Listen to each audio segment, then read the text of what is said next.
So what's up guys, dito tamang classic lang kami tapos may nakalabang kaming TP gods. Tapos pinapakita ko siya ng double dash kaso nga lang napakahina ng damage ko. At ang masaklap doon, ako pa yung nabigyan dito kasi nga bigla dumami yung kalaban. Tapos dito guys, ML yung kalaban, talagang papasukin pa niya ako.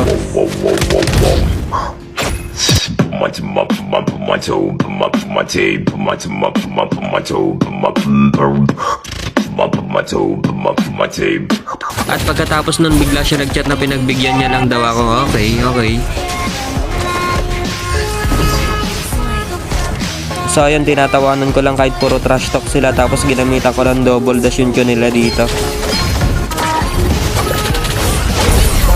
Lag daw siya guys, boy reason. Ayun, dito pauwi na sana ako, nagulat ako bigla sumulbad yung Zilong, naka-ultimate kaagad Fuck, grabe nga yan mga Zilong user, ang lalakas. Tapos dito guys, cooldown yung mga skill ko kaya natiktokan ako ng mga kalaban, tumalsik ako sa torre, tapos tinipian pa nga ako. Tapos sa itong tank namin, pinilit niya pang pumasok kahit na wala na siyang kakampi. Talagang isa-isa kayo maubos pag pa isa-isa yung pasok nyo, kagaya nito. Pero try natin bawian guys, at ito yung mga sumunod na nangyari.